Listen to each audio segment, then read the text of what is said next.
تفتكر شمسية صغيرة ممكن تغير مصير حد؟ بالنسبة لفريدة كالو ممكن.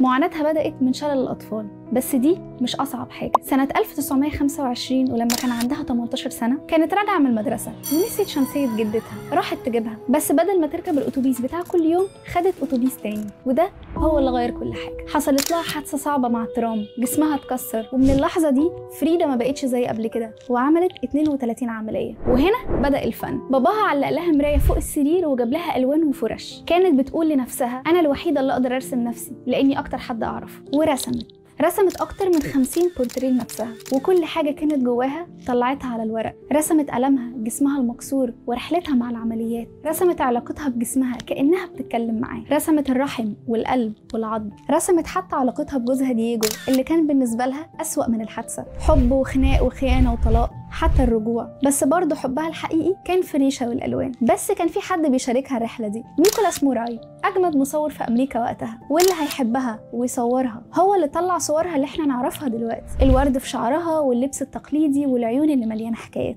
هو اللي وثق الوجع والابتسامة والحزن والجمال. فريدة ما كانتش بس فنانة، دي كانت مراية لروحها. كانت بتبص جوه نفسها بس بترسمنا احنا، وما كانتش بتحاول تبان قوية، كانت بتخلي القلم يبصلك في عينك من جوه اللوح بتاعتها. فريدة عاشت عمرها كله وهي بتحارب، بس كانت دايما بتضحك، تلبس ورد في شعرها، حلقان كبيرة، شال ملون، كأنها بتقول للعالم أنا موجوعة بس حلوة. وهنشوف ده في لوحات كتير زي مثلا شجرة الأمل. وهنا بتقسم نفسها نصين في اللوحة دي، واحدة نايمة وجسمها مليان جروح، والتانية لابسة لبس مكسيكي تقليدي، شايلة نفسها وماسكة لوحة مكتوب فيها شجرة الأمل خليكي قوية. وهنشوف ده تاني في لوحة الغزال المجروح. وهنا هي مش بترسم نفسها، هي بترسم غزال، جسم غزال بس وشها هي. بس الغزال ده مطعون ب9 سهام في جسمه، واقف وسط الغابة بيحاول يكمل رغم كل حاجة. اللوحة دي بتحكي عن حالتها النفسية والجسدية، الإحساس بالعجز والألم والضياع. بس رغم الطعنات الغزال بيبصلك وبيقولك أنا هنا حتى لو لسه موجوع. ولو قعدنا نتكلم عن جمال اللوح بتاعتها ومعانيها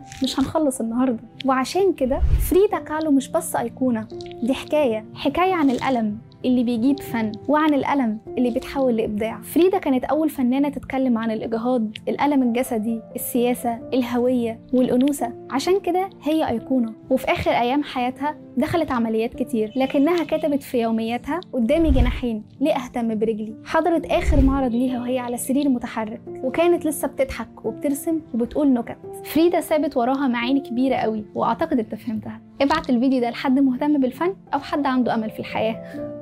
سلام.